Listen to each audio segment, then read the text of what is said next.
This is Batman. Comic Timing is a proud member of the Comics Podcast Network. It's what it does. Because I'm Batman. Welcome to episode 45 of Comic Timing, a comics podcast devoted to the average comic book fan from the average comic book fan. Join in as a rotating panel of guests and myself, Ian Levinstein, discuss whatever comes to mind, time after time, here on Comic Timing. Brent Cassina, Brandon Christopher, Raph Suku, and myself delve into the world of legacy heroes, going all the way back to James Rhodes and spanning forward to the New Age, Blue Beetle, and the new replacements. Are they doing the job they set out to do, or were the originals better? We get into that. We even mention the Slingers. Here now, Comic Timing. Hey there, folks. My name's Ian Levinstein, and welcome to episode 45 of Comic Timing. Well, it's episode 45. We're only 5 away from episode 50, unless we decide to do some specials for episode 49. I love Raging Bullets. Raging Bullets is a fun show. We're joined by the co-host, not co-host, Brent Cassina, who is back on his fast, speedy internet in the world of college land. How are you, Brent?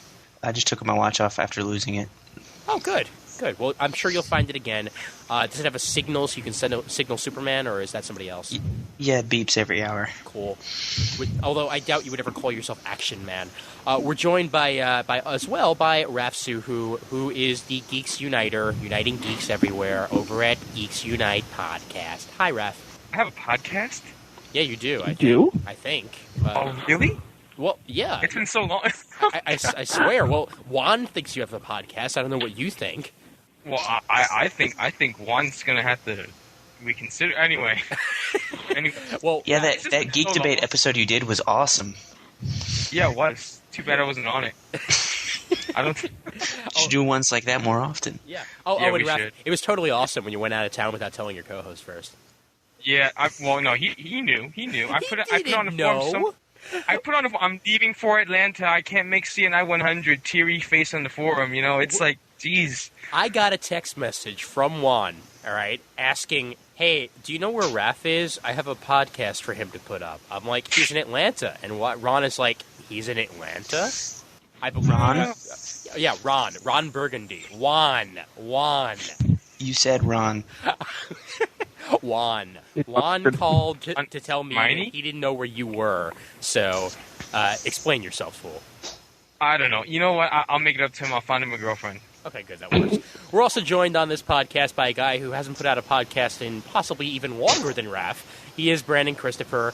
And do you technically still have your podcast, Brandon, or is it MIA? It's still there. I'm still paying for Libsyn. Okay, cool. That works. And that would, of course, be the quarter bin. And I was on it, and it was syndicated here on Comic Timing, so you probably are familiar with Brandon, and he's been on the show before. But welcome back. It's been a while. Oh, yeah, it's been way too long. Mm-hmm. All right, well, on this episode, we're going to be discussing legacy heroes. Now, what do I mean by legacy heroes? Well, I mean people taking the place of familiar heroes that you know and love. Now, this has happened in the past with Robin and Blue Beetle and the Atom and even Batman for a while, and hell, even Superman for a while. It's happened a couple times. We want to discuss on the show whether or not we enjoy it or whether or not we would rather see the original heroes stick around. Now, I know one guy in this panel really likes one of the replacements, but we'll get into that later on. But let's start things off with the first legacy hero to come on the scene. That, of course, was Jason Todd. Now, I know that there were some previous ones, in Marvel and DC, but he was the first real one to catch everybody's eye, as Jason Todd, he was a Robin that got brought on when Dick Grayson got too old to be Robin. And Robin then moved on to be Nightwing, and you had Jason Todd there. Now, I know you guys have read some of his body of work in the past. Did you enjoy Jason Todd as Robin from what you saw from the previous works that you read? And we'll start off with Brandon first, since he's the guest on the show. Honestly, I liked Todd, but he was, again, the complaint with most people have is that he was just too arrogant as Robin. I mean, with Dick, we saw him, like, through the 40s, 50s, and 60s as, like, this almost like protege of Batman, but then we had Jason in the 80s who just came on and just did his own thing, which is probably why he ended up getting him killed off as a character, because really, he was just too different from Dick. Well, he didn't say Holy Houdini Batman nearly as much as Dick did, so I was okay with that. Yes, yeah.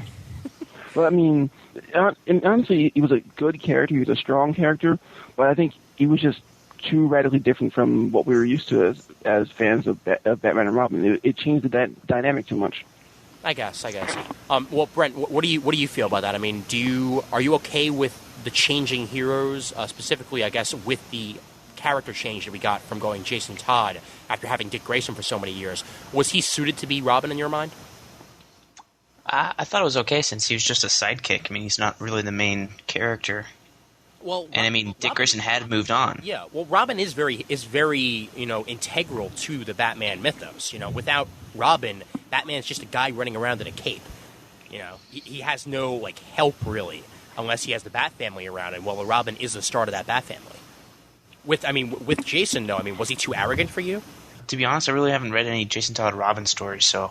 Okay. Well, I like the idea that he's like a mad Robin now, like he's angry at Bruce and all that stuff that was in Batman Annual 25. So that's about all I can say. Okay, cool. Well, Raph, what about you? I'm sure you probably read a little more Jason Todd than Brent did. I hope. I read Death in the Family, and I read a trade with a few Jason Todd stories. Just because I've only the majority of stuff I read though is Tim Drake and Dick Grayson. So actually, most of my exposure to Jason Todd is all the Under the Hood and all the recent stuff.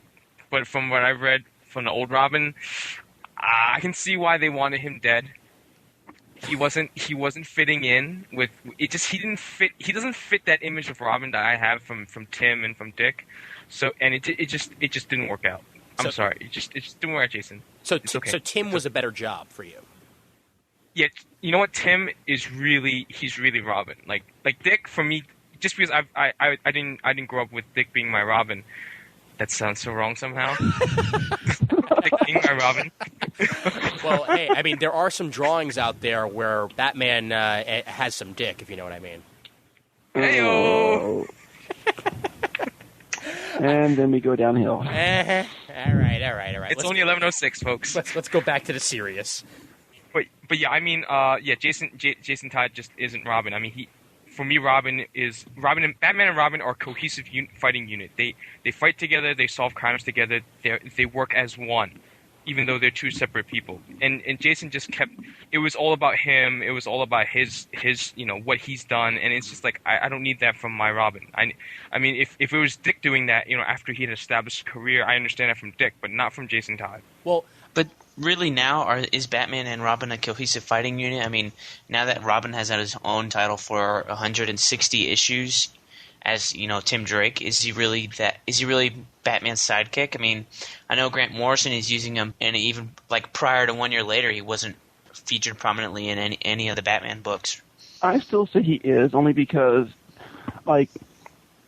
really, the character of Tim Drake is just such a strong character.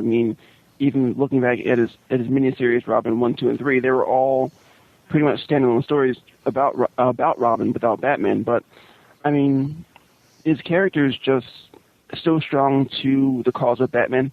He really is another protege of Batman, how Dick was. Well, I actually kind of feel like they're more of a team than a sidekick and Batman role now. I feel like they're more on the same level. Specifically, since Identity Crisis, ever since he adopted Tim, it seems that Tim has matured a lot, and he's more of an adult now than he ever was before. Sure, that will happen when you have so much tragedy in your life, but he feels much more like an equal to Batman now, as opposed to a protege. Even though he's still learning from Batman, they're more of a team than a sidekick situation. Yeah, I agree. Is that different because Tim is a little older than Dick was when Dick was Robin, or at least drawn older at least? Because I think he's 17, right? Yeah. No. Or closing in on 18. Somewhere around there. Yeah. He is in high school, and he's definitely not a freshman in high school. I know he's like a junior or something like that. So he is about 17 or 18. Yeah. And that would happen with the maturity. Chances are this will be the character that remains Robin for the rest of his career. I can actually see that.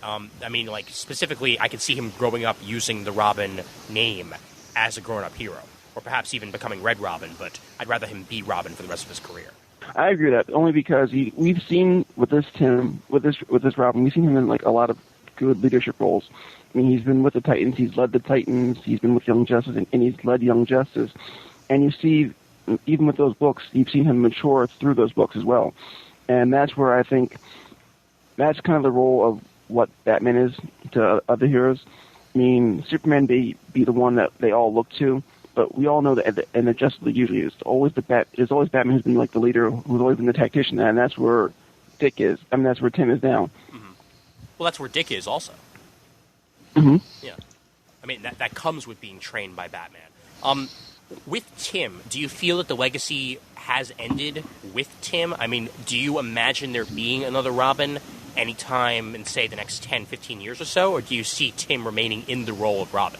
Well, I mean, they showed us the future in a possible future in Titans Tomorrow. I think if Bruce ever retires, I think he's the most natural Batman. But I don't think we're going to see Bruce retire for at least another 100 years. So I think Tim will be Batman. I mean, Tim will be Robin for a long. I don't see him giving it up. And who's going to do it? The only person that's done it since he came on was his ex-girlfriend, who, you know, what a great run she had. Oh, jeez. Thanks, DC, you sadist. Like 4 months? It was like 4 months. Yeah, it was like 4 months until she ended up dead. And a brutal torture execution, you know, like, ooh. Yeah, DC is the happy bunch. They love they're happy. Putting their heroes in very happy situations. Like, hey, Robin, you're having a good time, right? Yeah, your girlfriend's dead and so's your father. Deal with it, bitch. So making Thanks, Spider-Man David. a wanted felon by forging hospital documents and, punching out a police officer is a happy time? Well, that too. All right. On second thoughts, comic books are not that friendly these days. Period. No. Yeah. They're Fucking hard. Joe Thanks, Quesada. you bastard. Oh, fucking Joe Quesada, but you don't say fucking Dan DiDio? I mean, What Dan do you DiDio- hate? I can't do it like centrist, but I can try. Next question. Question over here. Lightning round. Dan DiDio. Over here. Yes or no? Yes or no? Yes or no? The answer is yes or no. Next question. Yeah. Is Azrael going to get his own book? Yes or no? Next question. Crypto book. It's been neutered. Oh, that was the worst thing he said. Anyway, let's move on to Brent here. I mean, do you see the legacy ending with Tim, Brent? He really has been the most natural Robin, I think. I don't know why that is. I would take a stab at it and say that it's because he wasn't raised by Bruce. Yeah. You know, he still had his mom and his dad to raise him for most of his life, whereas Dick was raised by Bruce, and that, you know, can't be easy, right? I mean, the man's the goddamn Batman. So I could see why he's kind of adapted to Bruce's ways a little more, because he's had his foundations built somewhere else longer than Dick had. Mm-hmm. So that's why I can kind of see him being Robin for the longest and being the most successful in the long run. Because I mean, if Tim had to take over being Batman when Bruce becomes 80 and then Tim's still 30 or whatever the timeline is, I don't know. Because we all know Bruce Wayne ages faster than Robin in the DC universe. Dude, Bruce Wayne right now should be like 157. Yeah. Yeah. But no, I can see him staying or taking up the mantle at least. So yeah. Like perhaps in like a Batman Beyond role, because I know that there was actually they visited some sort of like alternate future thing in Superman Batman once, where as opposed to seeing Terry McGinnis in the Batman Beyond suit, you saw Tim in the Batman Beyond suit. I mean, would you like to see him in a Batman Beyond role as opposed to a Batman role? I don't know. I think he could do it by himself. I agree. Yeah, I guess so. Do you want to see DC shy away from the whole angry, bitter old, broken Bruce, like from the Batcave, barking commands at a Batman? Well, he's supposed to do that now, right? Sort of. Isn't he supposed to be a happier Batman? Like, he's not the grim, paranoid, gritty one. He's starting to trust his friends and all that stuff. Mm-hmm. I don't know. I mean, if you look at Kingdom Come, it's kind of like that's what DC's going through now. You see in Kingdom Come, you see Batman in like with the bionic suit, not being able to walk on his own, walk in the cave all alone by himself. I mean, I don't want to see that from the Batman, especially since the reboot that we've had now. And I like this dynamic of Batman better. I mean, he actually feels like an actual part of the DC universe now. An actual integral part of DC Universe. But, if they do want to go that way, I'm okay with it because we've seen it before. to me, I would like to see Batman in the role of Batman Beyond. Bruce being there, being able to help him if he needs it, as like a guy who's saying, "I've been there, done that" type of thing. No, that makes sense. But that does sort of lead to the question. I mean, do you want to see anybody else in that Batman suit? That does lead to the question. I mean, do you want to see anybody else in the Batman suit anytime soon? Because the last time it happened, you had this crazy dude, and he was like Asbats and stuff, and like he got this like armor and ran around all like, "Woo, I'm crazy, boo, you're dead," and he was extreme. And he was extreme with an X, with a dash, a dash, but. Oh man, I can see where this episode's going. But yeah, I mean, he was like the badass hero, but he didn't really feel like Batman to me. I'm sure that Brent has a different reason behind liking Asbats and all that. But let's actually go to that. I mean, were you guys okay with Jean-Paul Valley being Batman when he was? And I mean, that did sort of prove that anybody else in a Batsuit might not really be the best idea. Brent, why did you like Asbat so much? I liked him because I was 7 years old and the armor was badass. That'll work. Brent Casita just explains to the entire world the appeal of Asbats. A 7-year-old saying that armor is cool is probably the only reason why people like Asbats. I still think it's cool. Dude, you know that people that didn't like Spider-Man probably said, "Wow, he's got armor now? That's really cool. I want armor. I like Spider-Man." And the minute that he got rid of it, it's like, why is he wearing black? That's not cool. I like the spider armor too. Did I tell you that? Yeah. Wait, which Spider Armor? The new one. The new one. Iron Spider. Oh God, Iron Spider. Hey, I have an Yeah, Iron not so Spider bad. shirt. I have the Iron You? Spider shirt from New York Comic Con. Yeah, Bigger and Wow. better. and double the space. 2008. Yes. But yeah, that was your only reasoning behind it. I mean, when you go back now, do you still like him? Well, I did read like a bunch of the Night Quest issues, and I've reread the Nightfall and all that stuff a couple of times, and I do like the story, but I think it works better on a short term level, better than like a long term. But I do think it would work better if the person were more receptive to doing it. I mean, Jean-Paul Valley was kind of forced into it and still had all those mental issues. Yeah.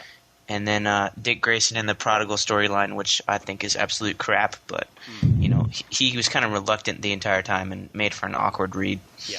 So I think if you find somebody that's receptive to it on a short-term level, it might work better. I say let's go with Superman. Superman will be the next Batman. I mean, he'll do an amazing job, really. Hey, I mean, come on! What you saw that Batman. episode? You saw that episode of Superman Batman Adventures? Yeah, that was good. That was a an good awesome. episode. That was an awesome geez. episode right there, where he had to pretend to be Batman the entire time. That was good times. All right, let's be How did serious. you do that? Let's go back to being serious here for a minute, and let's ask everybody about Asbats. Let's start with Raph here. Well, let's move on to Raph. That is, let's move on to Raph here. Were you a fan of Asbats at all? I was 10, and I just got started. I didn't really read comics at that point, and I thought the armor was cool, just like Brent. Another but one for the I armor. went 2 back- points. Yeah. No, I went back and read it, and for me, it was just kind of like this thing where it's like, this is why Batman's not the Punisher. This is why Batman can't be any of these 90s guys who's hyper violent and kills everyone. Yeah. I got the point. Batman shouldn't do these things. I mean, I thought Gene Paul is a great character, but it just kind of was like, I mean, I can kind of see Batman doing those things, but not Bruce Wayne. Like maybe like it was sort of it sort of went like to Dark Knight Returns, except to a little more extreme. And I just didn't feel that Batman should be doing that at this point. Once Bruce came back, obviously he's not going to do that again. But I thought the character was great. I liked Asbats. I liked what he did. It's just I kind of got that's why Batman's not the Punisher was the message I kept getting though. I'm like, all right, fine. I can agree with that. But if Jean Paul just took the armor and just changed the color and decided to become just Azrael, that would have been fine with me too. Okay. So what you're saying is that his actions sort of detached you from the character of Batman because it didn't feel like Batman. Yeah, I mean, Yeah, he's not Batman the Dark Knight. He's Batman the Dark Avenger, you know? Like, he's just there to kick your ass and nothing. I mean, Batman, he's a detective. You know, he solves the mysteries, he solves the crimes, he takes down the bad guys, he brings them to jail. Yeah. Jean Paul finds the bad guys, kills them, takes no prisoners, and that's it. I mean, I can see why people don't like that. You know, they don't want to see that as Batman because that Batman is a detective and he does have honor code, which Jean Paul didn't. And also, I mean, going back even to Tim, I mean, he was just like, oh yeah, I don't need you, go away. Just bitch slapped Tim around a little too. I didn't like that. Yeah, I know. He was just, you know, he came into the cave and he was like, what the hell are you doing here? You're that other guy's sidekick. You know, and I mean, that's not Out of the cave. Yeah, that's not the way you treat Robin. You do not throw Robin out on the street unless he's Jason Todd. Yeah. Yeah. Because, you know, he's from the street. You throw him out a crowbar if he is Jason Todd. Just, you know. Hey, Joker, I got a crowbar for you. Oh, really, Bats? Yeah, you know, just kind of finish him off. Oh. Yeah, just do it. Oh. Oh, God, that's so funny. That's not very nice, Raph. That's not very It nice. isn't, but that's what the DC fans did. They said, "Hey, Joker, here's a crowbar. You know, you ever see a fruity colored sidekick around? You just kind of hit him in the head. Yeah, You know, it's kind of sad that you're actually racking up fictional characters on your on your list of people that need to avoid you now. I know. It's like you had the restraining order. You know, Jim Lee has a restraining order against you. You know, Brett Ratner sort of is there. I mean, you've got Bruce Jones. Bruce Jones must pay. Bruce Jones. Oh, lordy. But yeah, I mean, like, once you get to the fact that you get fictional characters putting out restraining orders against you, you've gone too far. Brandon, what did you feel about Asbats when you read him? Oddly enough, the first time I ever saw Asbats was in Catwoman #5, Okay. way back in '93. Mm-hmm. And I was like, yeah, look at that. It's new Batman. Armor. Kind of nifty. And that was about it. Really? Yeah. That's all you felt about the character. Like, I mean, were you upset at all to see a different Batman? It's like I just started reading comic books like last year. Uh-huh. And the only reason I got it because like I went to a bulk food place and they had like comics there, and I just got like 90 comics for like $15, and I'm like, yeah, let me go read these. And I had no real attachment to the characters. Okay. Wasn't until like the last 5 years I've actually gained attachment to these characters. Like, no. And like with Asbats, I mean, he was okay at the time, I guess. I mean, if you look about what the 90s were about, 90s were always about something newer, different, and better. Mm-hmm. But Batman's one of those classic, iconic characters, ones that you really don't want to mess with too much. And I guess by having Asbats in there, I mean, me personally, after reading the storyline, was a freaking nut job, man. Well, he was, yeah. I was like, what, 8 years old when this came out? So I had, honestly, it was just beyond me. But I could appreciate what they tried to do. They tried to shake up Batman, you know, a lot by having his back broken by Bane, and having Tim trying to find a new replacement for Batman, and having him fail in that aspect. And having, you know, John Paul Valley come in and be, you know, first Batman, then Asbats, because he feels that Batman was just too soft. It was just overwhelming, I think, for me. Well, go back to it today. Let's say if you were to read it today, for the first time, cold, do you feel you would feel any different about reading it? Because obviously you do have an attachment to the characters now. I mean, if this were to happen today, and it hadn't happened then, how do you think you'd be feeling about it? I'd be pretty freaking pissed off, actually, now, I think, because it was just, to me, I think it would be unnecessary now. I mean, we have such a strong character in Batman now. We have, you know, the building of Batman now. We have him trying to be a better person now. We have him just trying to do so much with his life now instead of just being, you know, isolated from the rest of the team. To have Batman become the uber dick that he was before. Mm-hmm. Just, you know, the go in, kick ass, take names, hand out lollipops, and go out lollipops. It's just beyond me, I think. I mean, that's really not what a hero is supposed to be. A hero is supposed to be someone you can look up to. I couldn't look up to freaking Asbats. Well, no, you could look up to freaking Asbats. The only problem is you'd be at his feet. Yeah, be pulling home freaking blood. Yeah, and that's not a good way to look up to somebody.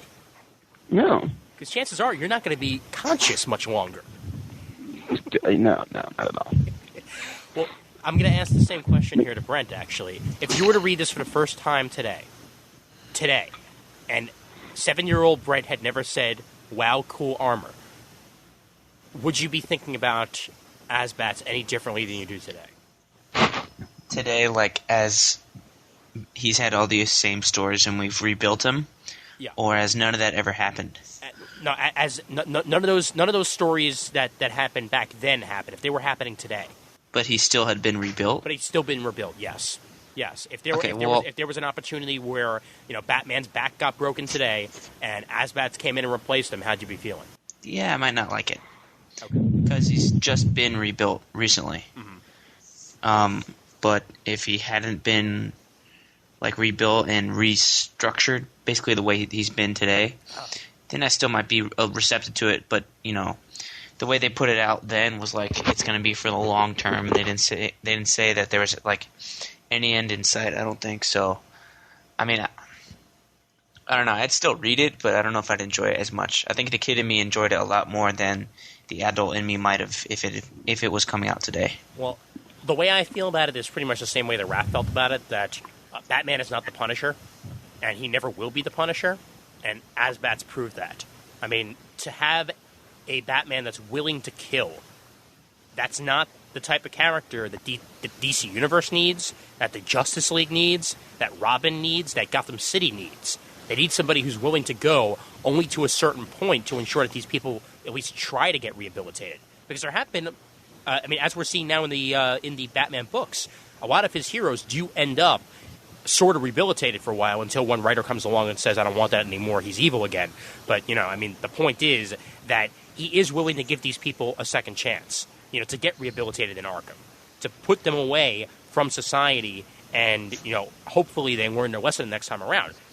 If you just go ahead and kill them, they're not given that chance. That's not what Batman's about. And I don't think he'll ever really be about that. Well, I think he served a good purpose for the Batman mythos. Mm-hmm. He showed that Batman's not the Punisher, obviously, and he showed what killing could do to a person. Uh-huh. Like, well, not really to a person because the Punisher's still whacked up in the head, but Jean-Paul Valley was brainwashed with all that system stuff before, and the killing and went against Bruce's teachings, so he's kind of having that inner struggle of he's Batman, he's not supposed to kill, but at the same time he's Azrael, the angel of death kind of thing. Uh-huh. So, I think it helped the Batman mythos showing what a Batman shouldn't be, rather than Batman's not the Punisher. It gave Batman a way of doing things, not a new way of doing things, but it gave him an example of what not to do. You learn from your mistakes, kind of thing. And it's kind of funny. And I think Bruce saw that. So when Bruce has to go away or whatever, if he chooses a new Batman, he's going to say, "I'm not going to choose somebody new. I'm going to choose somebody close." And he did that. He chose Dick, which was, Dick was not going to be Batman. We saw that with Prodigal. Yeah. And it's actually kind of interesting how before he went away in 52, we were seeing a Batman that was looking more and more like Jean-Paul Valley. A lot of his limitations that he used to have as a hero were not there anymore. This was not a friendly person. This was not somebody who was willing to trust people, and this was certainly not somebody who was willing to give people a second chance. Everybody was out to get Batman in his head before he went away in 52. And he left Gotham City to Harvey Dent, somebody who he had given a second chance, which once he started his rehabilitation path, he would have never given Harvey Dent any sort of a second chance if this was still paranoid, oh shit, everybody's going to get me I Batman. think Harvey proved himself in the Hush storyline in Batman's eyes. Yeah. It came through for him at the end there. Mm-hmm. Yeah, but he lost Batgirl. Good job. Well, the Batgirl thing, I think, is more Batgirl's fault than his. Yeah, that's true. She let himself get manipulated by Death Douche. I mean Deathstroke. Yeah, and at the same time, though, you got to realize that everybody who was around to help Batgirl was not around then. Oracle was off doing her own thing, not getting married to Dick. I'm still annoyed about that. And Robin was off with Batman, so you just had Batgirl there alone again. And this is somebody who, had lost most of her family, and for that part, most of her family were sort of evil bastards. So, of course, she's going to draw towards somebody like Deathstroke, who was offering her, quote-unquote, another way. and leadership that nobody else was offering her at that time. So it makes sense to me that she would drift that way. Yeah, it does make sense, and I don't think Bruce ever viewed her as part of the Batman family, like a true part. I don't know. I mean, there was that thing in the Batgirl annual where it was, I think they were both under the influence of a drug, and like Batman understood that the only way to actually communicate with Batgirl at the time was through violence, because that's all she had ever known. And the fact that he actually got that means that he had to have a close understanding with her. I mean, I think he does. I don't think he feels responsible for what happened to her, but I think it does hurt him, though, that she did go off and join the League of Assassins again, and that she was manipulated by Deathstroke.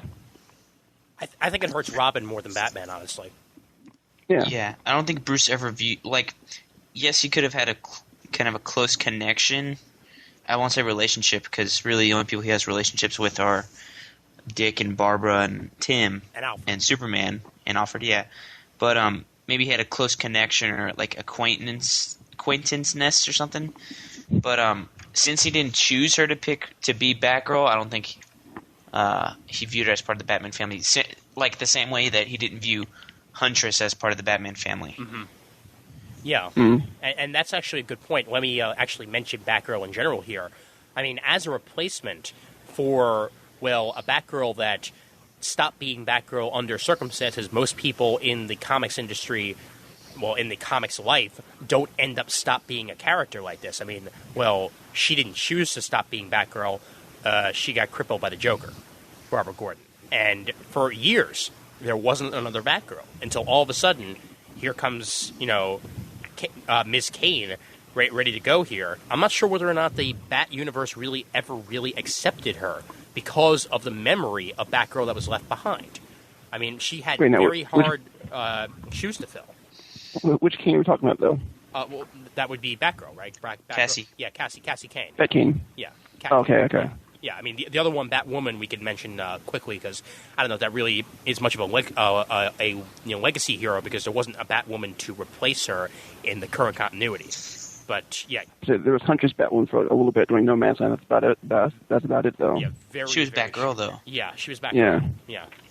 But going to Cassie Kane, was she ever truly accepted by anybody in the Batman universe? I mean, other than possibly Oracle. Robin, yeah. Yeah, and I mean, that doesn't say much because they're both young heroes. Of course, they're going to relate to each other, but you have to have the older heroes accept you as well, or else you're not going to be in a very happy place. You have to have somebody be a mentor, not somebody your same age. Well, to be fair, I mean, Dick's not around. Jason Todd's dead. Bruce is too busy trying to, completely control Gotham and put it under his heel, so... Yeah. It's not really, she didn't really have an option. She wanted Bruce's attention. You could tell that throughout her series, but he would give it to her every now and then. It wouldn't. I mean, she had her own freaking Bat Cave at one point. Not really a Bat Cave, but like a mini compound. She couldn't even go to the regular Bat Cave. It's like, what the hell? It was the Bat Compact. Yeah, she was just tossed away. Like she's tossed aside. Yeah, you're part of us. Go over there now. Mm-hmm. Yeah, go. Yeah, she had a Bat minivan, and the Bat swimming pool. They gave her that. Translation is sewer. And the Bat Winnebago? Yeah, the Bat Winnebago. There we go. The Bat Volkswagen bus. Well, I mean, I think part of the failure there is that if she was so close to Barbara Gordon, maybe eventually, right? Yeah. Am I assuming correct here? Yeah, no, that is correct. They actually did have a mentor thing going on for a while there. She was actually being trained by her. Then why didn't Barbara make her like a full-time part of the Birds of Prey, where she could have other female role models like Black Canary, and I guess that was it for a long time. Well, but like Black Canary, and then maybe she could have hooked up with the Titans somehow, or Young Justice. I mean, there are other ways that could have gone for Cassie Kane, but unfortunately, nobody really looked at her as part of the family. Well, I mean, even Tim didn't bring her into Teen Titans at all. Yeah, well, call me crazy. I mean, I could be wrong on this, but I'm almost positive I remember Batgirl actually turning down a membership in the Birds of Prey at one point. I think this was the case, because, again, this was before I started reading Birds of Prey, but I'm almost positive I remember hearing something about that once. Do any of you know that for certain, or am I just grasping at straws? Must have been really early. Must have been really early because I don't remember reading that. I've been reading for the past 3 years, so I don't know everything about Birds of Prey. I'm gonna actually look up Batgirl's thing here and see whether or not that shows up. So 1 second. Yeah, you know what? Actually, looking at her thing here, yeah, she was never actually offered any membership into Birds of Prey, which is kind of weird. You would think that would have been one of the first things. Yeah, it says right here, after spending the next 10 years homeless, beating herself up mentally over what she'd done, Cassandra came to be one of Oracle's agents in No Man's Land, Gotham. That's the only thing. It seems like she was an agent then, but never a true Birds of Prey agent, which you would think would be the next step, wouldn't it? She's the gopher for the Bat family. Yeah. That bitch. I mean, Yeah, Cass, I need a coffee. Yeah, thanks. It's like, you're blowjob over killing Batmobile machine. number 5, please. oh, Sing. Hold on, let me rotate the carousel. Well, I mean, Love that. well, she even went undercover for Batman and Justice League Elite. I mean, she went undercover as Kasumi. And, I mean, nothing really ever happened from that. And yet Batman trusts her to do that. But, again, no team says, hello, would you like to be a part of us? She's too special for teams. I guess. I mean, I kind of remember her being with one of the Titans teams for a very short time. But that's the last I really remember her being in anything. And I could even be wrong about that. I mean, Well, Titans East, is that what you're thinking of? Well, yeah, The Ray Palmer Titans? Titans East was later on. You know what? It might have been the Ray Palmer Titans, actually. Yeah, that might actually be it. In fact, if anybody knows more about Cassandra Cain and wants to perhaps fill us in on that, just leave a comment on the forums on this episode post, because I would like to know more about her, other than the fact that Or she was leave us a Titans East. voicemail. Yeah, or leave us a voicemail, exactly, yes, and I'll give you the voicemail number later on. But yes, please, leave us a voicemail. That would be nice. That would be super. That would be very nice of you. Please do so. Stephen Hawking, I'm talking to you. We want a voicemail. Oh, Whatever do you mean? I do not want a voicemail from Stephen Hawking. So yeah, moving on from DC, Marvel had a whole bunch of these legacy heroes back in the 90s. God, yeah. When one day they woke up and decided, you know what? All of our characters are tired. Let's do something about that. Let's give Thor a beard. And let's call him Eric Masterson now. Let's have it be some dude with the Thor powers. Were you guys a fan of Eric Masterson? I actually really dug those issues because my favorite part of it was the fact that Thor didn't talk like "Thou ist art Thor" anymore. He had a regular, normal accent, which was very easy to understand. Is that the biker jacket Thor? Yeah. That would be It became Biker Jacket Thunderstrike. Thor, yes. I like the biker jacket. Just like I like the armor. Well, no. I mean, he did seem a lot more down to earth with a human host inside of him, because that's actually pretty much what it was. The powers of Thor, Thor was still sort of inside of Eric Masterson, just like how Thor had a human alias. This was a human taking on a Thor alias, pretty much. It was the other way around. And it did work pretty well. I mean, he was in the regular Avengers for a while, which proves he was actually pretty good in his role, and eventually became Thunderstrike. But what are you guys' thoughts about Thor becoming more human? I mean, that's sort of what's happening to him now with Ohio and all that. But this was Omaha. Omaha, wherever the hell it is. But I mean, yeah, Oklahoma. Oklahoma. Wrong again. Omaha, Oklahoma, Ohio. One of those old states Oklahoma. where the wind comes sweeping down the plains. Yeah, I mean, did you guys enjoy that Thor when he was around? Did you guys read it back then? That's probably the best question before I even ask about it. I mean, do you guys remember that Thor at all? Raph, do you remember him? Yeah, you know what's funny? I always said that I started reading comics starting with the Death of Superman, but I actually read a few Marvel books when I was like 6 or 7. That's when Thunderstrike came. Not Thunderstrike. Eric Masterson came along, and he became Thor with the visor thing in front of his eyes and the beard. Mm-hmm. Yeah, I liked that Thor a lot, and then I kind of realized that he was. I can't like I liked him back then, and I still sort of like him now, but I kind of see it. It was sort of a cheap gimmick, really. It was what it was. I mean, they didn't change him all that. They gave he's still Thor. But he's just human Thor now, which big difference. But I mean I liked it then, and I still have fond thoughts of it. But now, I mean, you can do. I mean, they just rebooted Thor. It's the same thing. So Yeah. Well, I mean, Yeah. again, the best part of it was the fact you didn't have "Thou art thou." You know, he talked Yeah. like a normal dude. I mean, was that one of the reasons why people couldn't get into Thor in the first place because he talked like a freaking Egyptian? Yeah, I think so because like from like all my other friends, I remember they used to like it's like reading really old English. Nobody understands it. I'm like, well, I sort of understand it. Then again, I'm reading. I read a lot more than my friends did. So yeah, Thor is really hard to, especially when it sounds like a Shakespearean play. Yeah, it's a little hard to get into Thor. I mean, I'm happy that they decided to bring him. Because Straczynski said, they didn't speak Old English during Norse times. When Thor would have existed, it was before any modern English that we have. So yeah, I like that. It's either you do it the Old English way, which no one would understand unless they have a dictionary, Yeah. or you just make him speak plain English. Which that's what I liked about Eric Masterson too. He was just a regular guy. I could relate to him. Well, I couldn't relate to him because I'm 7 years old. But he's a regular guy. I think he was a construction worker. He was a construction. Yeah, and then like he would slam down his cane at the construction site and he would just fly off. That was cool. I mean, with Dr. Blake, he would make an excuse to leave the hospital and then he never did anything human as Dr. Blake. He was sitting in his office all the time and then the Avengers need me. Stamp my cane down. I'm Thor. It's more exciting to have Eric Masterson around. Doctor, we're in the middle of a surgery. Where are you going? I need to get my cane. I can't stand up. But sir, you've been standing perfectly fine this entire time without a limp. Will you My shut leg's up? going out. Will you shut up and let me get my fucking cane? Heal him with the power of the lightning. Oh wait. By the power of Grayskull? Thundercats, ho! Oh! Yeah, Brandon, didst thou liketh thou Eric Masterson Thor?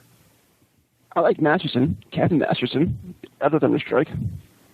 Oh yeah, okay, yeah. The other, you mean the son of Thunderstrike? Yeah. The one in the Yeah, I never. MC2? Yeah, MC2. Yeah. Yeah, I never really read Thunderstrike when he first came out. Mm-hmm. Again, my only real exposure was from Kevin Masterson, which I thought was a really cool character. But looking back on it, I mean, I'm looking at his page now, and he seemed to be like how a legacy character should be done. I mean, you have part of the old, part of the new, you mix it together, and most of the time when you do a legacy character, you take parts of both and you throw it on the wall and you see what sticks. Mm-hmm. And I think with Marvel, this is the time they got a lot of things right in like the late 80s, in the early 90s. And that's why I think that he works so well. And I mean, he was around for a while, and actually, Thor was selling better for a while with Eric Masterson on the title than the regular Thor. So, I mean, that's obviously job well done right there. Mm-hmm. Yeah. Now, Brett, did you have any experience with Eric Masterson? No, Okay. Well, then I'll but I do ask- have a couple things to say. Okay, go ahead. Thor didn't speak regular English way back in Viking times. I don't even think they spoke English to begin with. So I don't know. Inuak. They spoke an ancient form of English that no one could understand at this point. Yeah. No, I mean, if Thor's going to be speaking any language, it should be like Norwegian or something, not Old English. Now, question. And second, would you I don't understand would why the you- writers... Would you seriously want to hear him speaking Norwegian inside of a comic book? I want to I learn saw Norwegian. you. I don't know. That's German. Okay. And then the other thing, I don't know how they know how to write Old English since they don't speak it either. And Shakespeare's not that good of a example for Old English. Well, Maybe. he's kind of the only example for Old English we have today, though. Yeah. Well, actually, no. I took an Old English class at Hunter. Old English is like complete old. Shakespeare's English is considered early modern English. There's a what is it? Chaucer. Chaucer is considered Middle English, and early English, like really basic English. It's so weird. I couldn't understand it. Like I had to have a dictionary half the time to translate it. It's just bizarre. Mm-hmm. It's like a Norwegian language basically. Well, hey, would you look Thor. at that? Hey, that Thor, huh? that Thor guy, I could have Yeah, sworn he's from, Norwegian. like Beowulf. If you read the original Beowulf, that's Old English. That's like real Old English. Where like the user V's and that sort of stuff. It's not even like they use different letters. Like that one that's like it's like it makes a th sound. It's like it's a weird like it's a 6 with a line in it or something. Mm-hmm. It's bizarre. It has nothing to do with modern. Like it has something to do with modern English, but it's so weird. But not much. Yeah, not much. Okay. So another character that a whole bunch of people enjoyed when he was around was, well, James Rhodes. And now he's back as War Machine. Thank God he's not wearing that purple armor anymore because, God, worst fashion mistake of anybody's life is putting He's on purple special. armor. He's so special, though. He liked it a lot. He's super. He's absolutely super. But, yeah, no, he's out of that. But once upon a time, he wore the Iron Man armor. A lot of people have forgotten that. He was Iron Man for a while. Even in the Avengers, he was Iron Man for a while. And, well, this is kind of easy to do when you have a suit of armor because everybody else outside doesn't know that you're anybody else. As long as you have the same voice synthesizer, you can be anybody you want inside of the Iron Man armor. But, the comics were different because you had James Rhodes, not Tony Stark. Yeah. Do you guys like the idea of having somebody else inside of the armor? Because obviously you're going to have a different story, but you might have some fun telling a different story with that guy inside the armor. We'll start with Brandon. I liked Rhodey a lot. My first actual experience with Rhodey was through the Iron Man cartoon, Okay. and that was, of course, when he was War Machine then. And then going back reading Force Works later on, and going reading, I think he was part of the Avengers West Coast, I think also.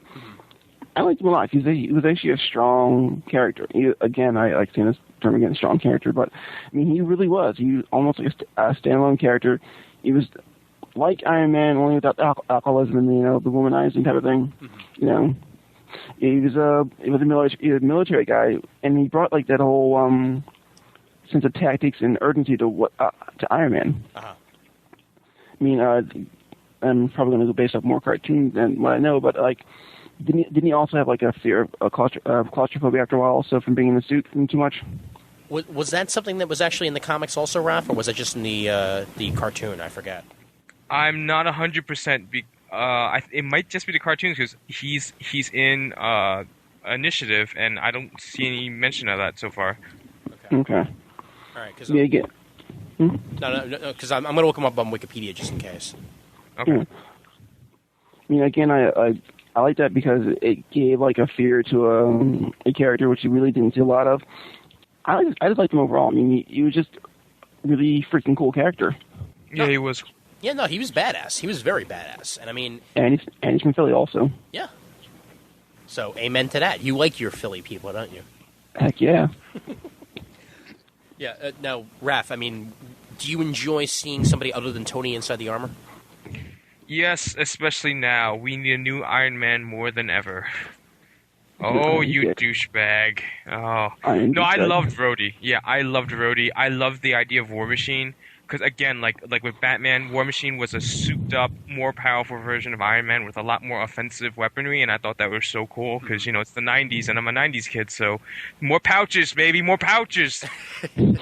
Like the old rules. Well, also Yeah. remember the fact that he was in Vietnam. Yeah. I mean, this is a guy who, does have that military background, and obviously he's going to go about being Iron Man differently than Tony Stark, the guy who designs armor, and weapons would, because he's much more of an offensive character than Tony is. Yeah, I mean, Tony's the theoretical guy, and Rhodey is the practical guy. He was in a war with the Punisher. Because theoretically, the Punisher was also in the same. It was in Vietnam, I think, at this point. Yeah. So I mean, that's pretty. That war produced two really kick-ass superheroes: the Punisher and War Machine. I'd actually be okay with Rhodey getting back in the armor someday. This is one of those characters that doesn't have to just be relegated to outside of the Iron Man armor. He could be War Machine, he could be Iron Man. Either way, I'm still going to enjoy the character. Yeah, he's a great character. They've really built him up very well since his War Machine days. Yeah. Or Iron Man days. Well, for that matter, I mean, would you rather see Tony Stark off on the sidelines helping out Rhodey as Iron Man and have Tony Stark not be Iron Man for a while? Or would you just rather Rhodey continue down the road of War Machine that he is? To be honest, I thought that was what's going to happen because since Tony is head of Shield, I thought that they would protect him by having Rhodey take on the armor, and then do all the fighting as Iron Man, and have Tony just sit at his desk and because he's a valuable asset to Shield. Yeah. He's freaking head of Shield. He should have protected himself more, but instead he's going out there and leading the charge himself. I mean, Extremis or not, he's still vulnerable. Well, that's the thing though. With the Extremis, it makes it a hell of a lot easier for him to be everywhere at once. Yeah, it's true. I mean, I was hoping that they would have involved Rhodey more with Tony being the head of S.H.I.E.L.D., but, I mean, he's the leader of the Sentinel Squad that's guarding the X-Mansion. He's doing some training and initiative. I'm okay with him just making these little cameos, but if they featured him more, I'd be a little happier. Brandon, you okay? You yes or no on him becoming Iron Man again? Actually, I'm kind of torn. I mean, I guess you could say that Rhodey is the type of character where he could be either character. And again, like you said before, the thing about being in the suit of iron is no one sees your face. Yeah. And it's only that voice will come out of you. I mean, I like Rhodey as Iron Man. I liked him as War Machine also. But I like giving characters time to grow and develop on their own first before they flip-flop back and forth. Yeah. So right now, for the time being, I want to see Rhodey as War Machine, since that's how I've known him the most.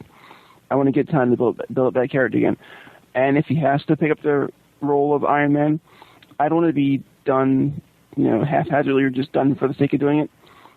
I want a little subterfuge for the reason of why they're doing it, not just to have saying, oh, he'll be War Machine and Iron Man. We'll sell more books that way. Yeah. Mm-hmm. No, that does make sense. Well, I mean, I could actually see him becoming Iron Man, dropping War Machine, just because Tony Stark does not have enough time to be everywhere at once. Oh, I thought he could. Those life model decoys.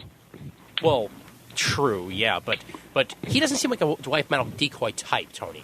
He seems like the type who would actually want to be at places where he's supposed to be. As opposed to being Iron Man, he'd rather be on the, Agent of S.H.I.E.L.D. side rather than being Iron Man. It seems to be going towards that these days, being in the politics more than being in the fights. Mm-hmm. So it kind of would make sense to put somebody else in the Iron Man armor. At least that's how I'm seeing it. So I don't know whether or not he's going to go that way, but time will remain on him. Spider-Man. Very unusual legacy hero thing going on here, because you don't normally see the clone of somebody become the legacy hero. You expect it to be a different character. Instead, they went back and said, Peter was a lot more fun back in the day, so let's just go with his funner, younger self and call him Ben Reilly. It's all good. That legacy is not one many people enjoyed. I was a fan of Ben Reilly. I was okay with him. But, these days I'm okay with Peter. But, back then I did enjoy him. Was Scarlet Spider a bad idea in the first place? I mean, was it something that they should have avoided, going with Scarlet Spider and then eventually, Ben Reilly becoming Spider-Man? Was that something that they really needed to be done in the first place? And we'll start off with Raph. I actually like Scarlet Spider a lot, too. It just didn't work out for me after a while, because I thought, what's the point of the past 30 years? Are you just going to retell the past 30 years of a story? I liked Scarlet Spider, but I guess, is it necessary? Not really, because, you just threw out Peter Parker and you've got everything in turmoil now, and you're just trying to rebuild. And was it really, did people hate Peter Parker that much? Not really. I think it was more of an editorial decision than the fans crying out for a new Spider-Man. Mm-hmm. If they had left, if they bring back Ben Reilly in any way, shape, miniseries, Elseworlds, well, they don't have Elseworlds, but like in another form, and he's the Scarlet Spider, I wouldn't mind seeing that. But as for, should he have taken the place of Peter Parker in permanent continuity? Not necessarily, but I'm not complaining about the story, though. Okay. Brandon, what about you? I see Ben Reilly as like a refreshing time of Spider-Man history. It's just gotten so freaking confusing with 90 books out there. It's there was Spectacular, Peter Parker, Amazing, Sensational, Web of Spider-Man, Spider-Man's Ass, all that good stuff. And it's it just brought back the whole fun thing of Spider-Man just doing this thing. And I kind of like the costume. I was really digging the costume with the sweatshirt. I did like that too. Yeah, I also liked his Spider-Man outfit. Yeah. I and it looks really good on Spider-Girl, but it looked very good on Spider-Man. Mm-hmm. It's one of those gentle redesigns. It's one of those ones that wasn't nearly as much of a change as other heroes have gone through. Like for example, Electric Blue Superman. Let's not talk about that. But I mean, this was still the hero. It was still with enough like Spider-Man where you'd be able to, if he was flying through the city, hey, that's Spider-Man. I mean, also, it was just kind of a cool concept for a character because, like you said before, very rarely do you see a clone actually become the next character. Yeah. And I thought it was really cool also because, even though he was a clone, he was just so different from Peter Parker also. Mm-hmm. I think that's what he tried to do a lot also with how they read him because they wanted me just like this completely different person from Peter Parker. He was pretty much, he wasn't as much of a social outcast as Peter was. Although there weren't a lot of supporting characters in his books, he just seemed to be more extroverted than Peter, and he also just seemed to be a lot more, I don't want to say carefree, because he still had the whole "with great power comes great responsibility" mantra. Yeah. But he just seemed to be able to let loose more often than Peter would. Less people died on his watch.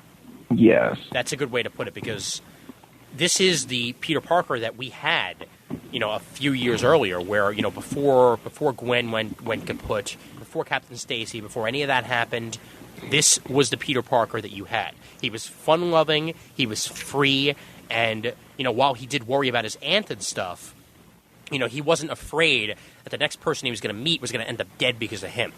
Yeah, no, none of that like guilt and tension and crap. Yeah, which is again something that Peter deals with on a regular basis now because of his freaking identity being released. But even back then, he did worry about that sort of stuff because of the whole clone thing. Some people didn't like it because you were using the same character. Do you think it would have worked better had they gone with a traditional legacy hero, had somebody else with Peter's powers becoming Spider-Man, like they did later on when John Byrne reset the character? You had Maddie become Spider-Man for a while, even though technically it was Spider-Woman. But would it have worked better with a legacy hero as opposed to just Peter Light, as some people would consider Ben to be? I don't know. I mean, Maddie Franklin was a good character. I liked her by herself. I liked her Spider-Woman title for with all 2 issues that lasted. Yeah. But again, I remember the reboot, and it was saying which one of these people was like Spider-Man. And you see the cover, and you see Spider-Man, you see Peter Parker, and all his family around him. And the thing with that was it just came out of left field. I mean, I know they just had the Gathering of 5, I think it was. Yeah. And they just ended that volume of Spider-Man, but you didn't really get that sense of this is the world where Peter's no longer Spider-Man, and I think how they should have done it was how they did Up and Away with Superman. Mm-hmm. I mean, you have him living his life, and you have him actually this gradual step of him just becoming Spider-Man again. And instead, with that you had 3 issues of Spider-Man, of Peter Parker not being Spider-Man, and you had the 4th issue of the big reveal that it was actually a girl, and by the end of issue 4, he was Spider-Man again. I mean, it just seemed like it was a forced legacy, I think. And that's probably why it didn't last as long. Yeah, well, they didn't introduce her at all. No. When you have the whole mystery, oh, who is this Spider-Man? What's going on? That doesn't work nearly as well as, say, if you introduce a character, if you have them hand over the mantle, and you go from there. Or if a character is dead and a new character comes along, that's another way to do it.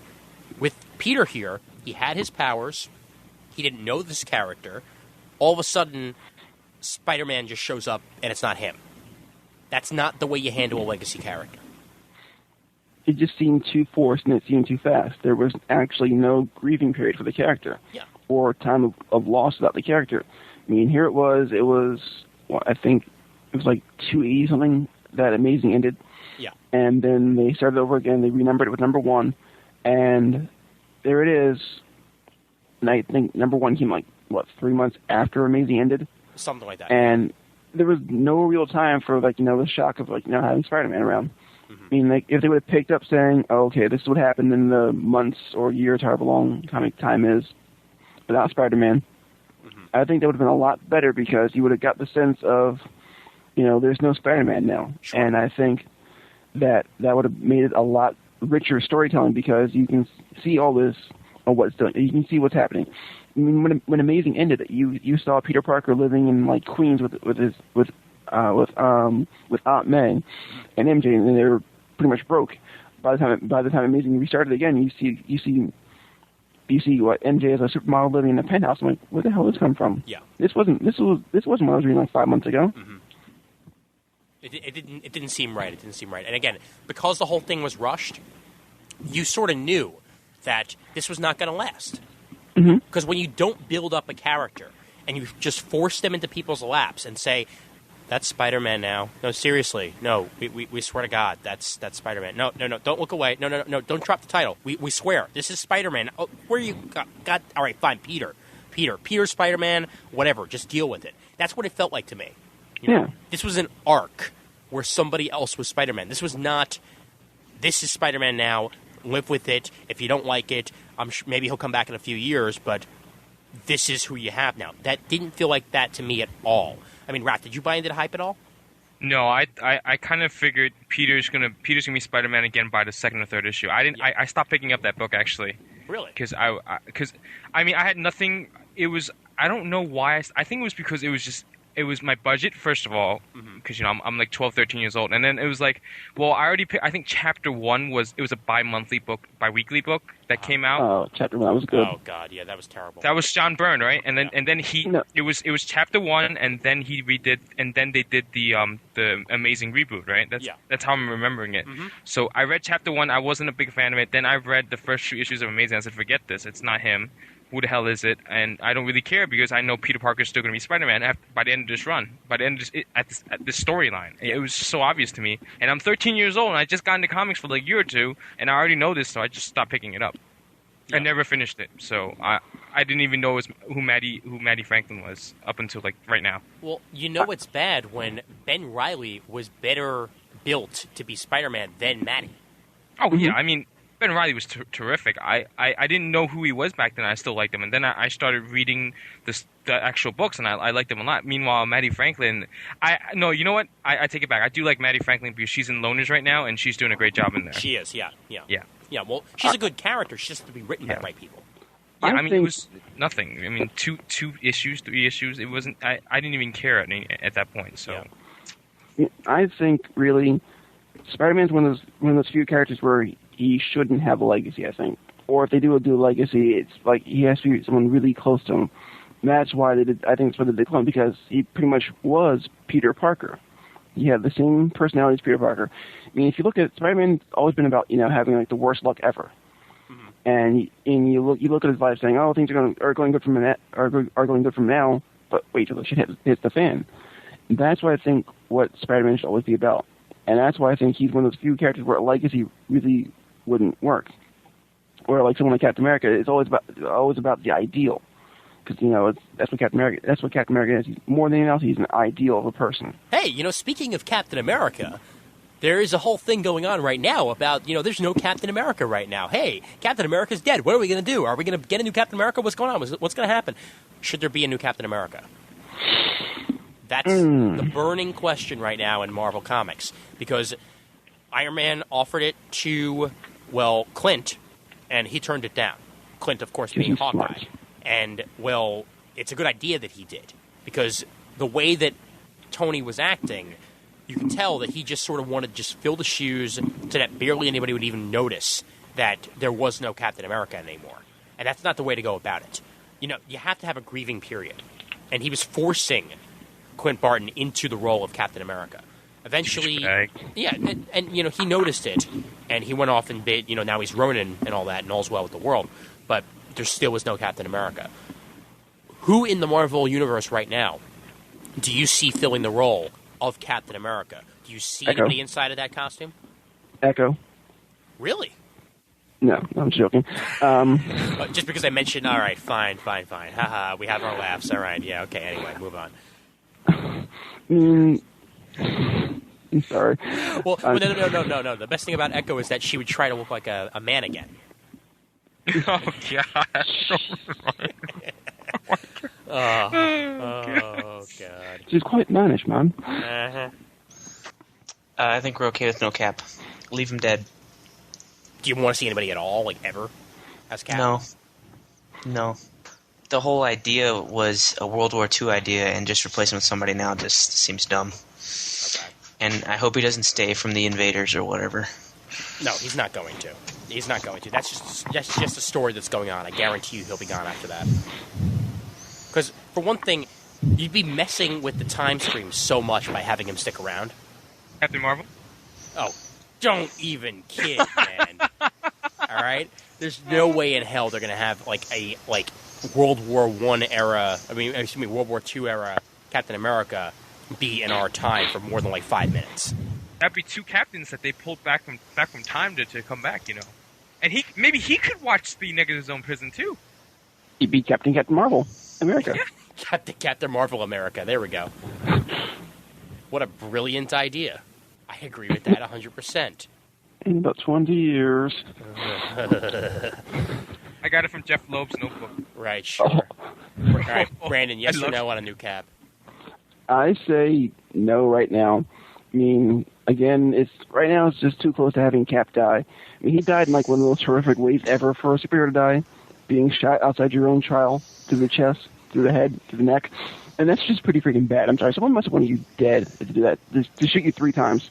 Yeah, somebody with this red skull that's been trying to go after him for a while might have exactly been dead, you know. Dare I say an arch enemy of some sort, you know? Nah. Never happened. Whoa, that's it's just.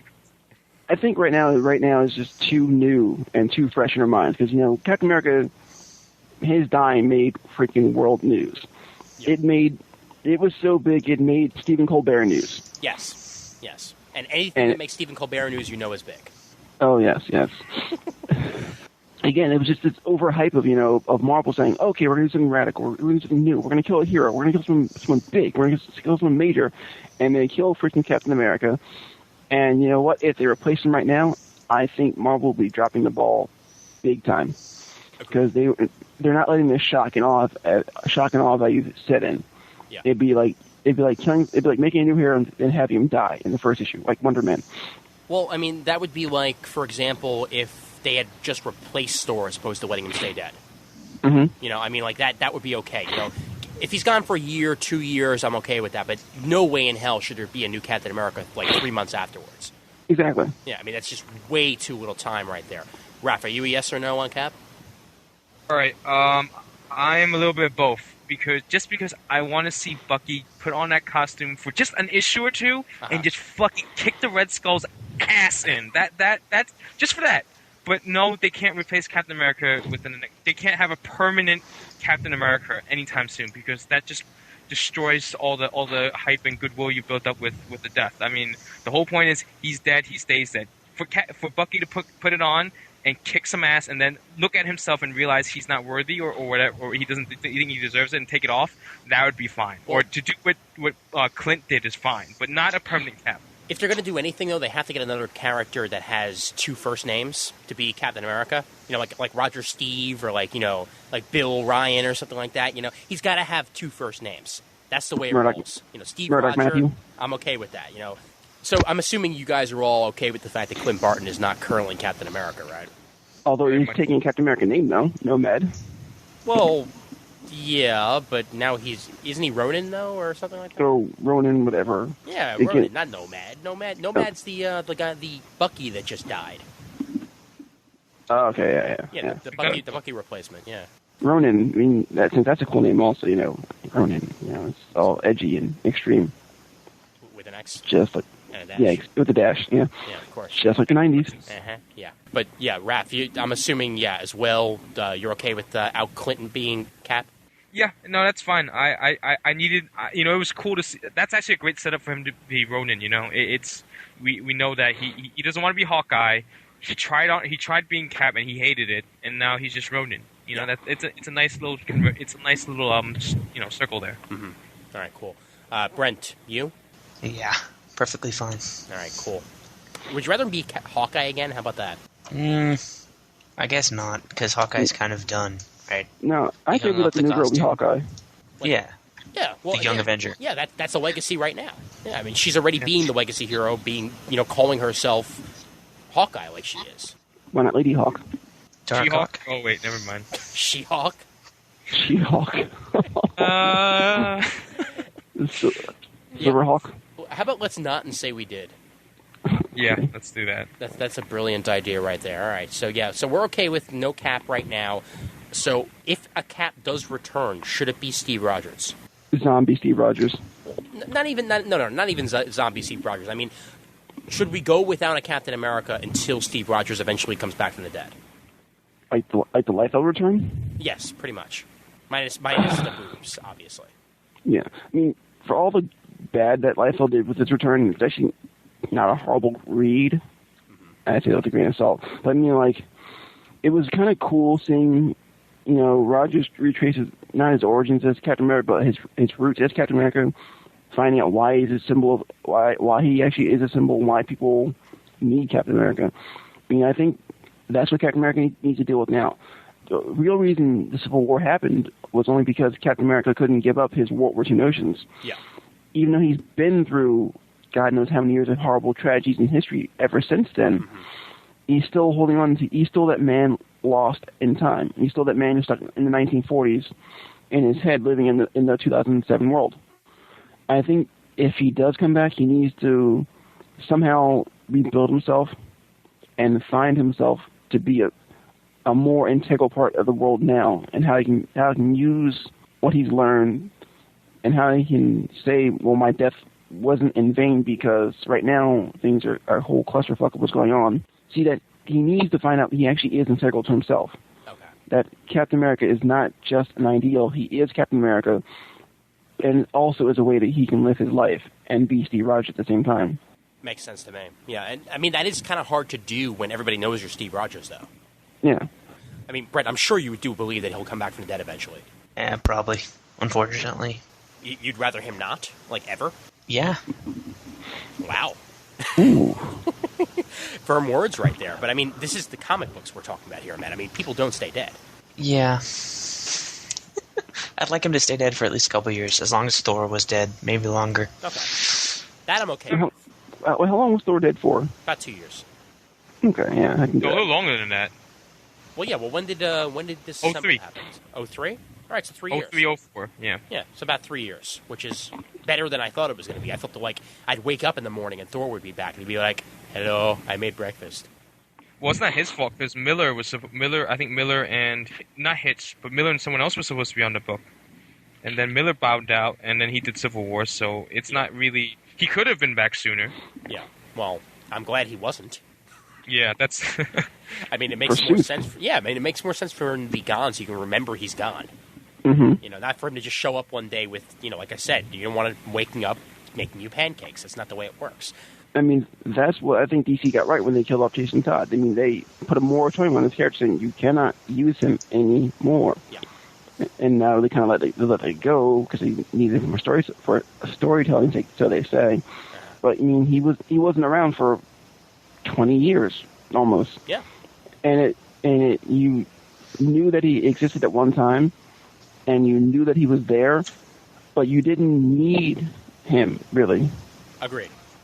same with entirely. Barry. Yeah. Mm-hmm. No, definitely with Barry. And I mean, the Flash legacy, I mean, that's an entirely other episode, that we could go into. To give it like 5 minutes would not do it justice. But, I mean, the Flash legacy is the biggest legacy hero thing there is in pretty much anywhere.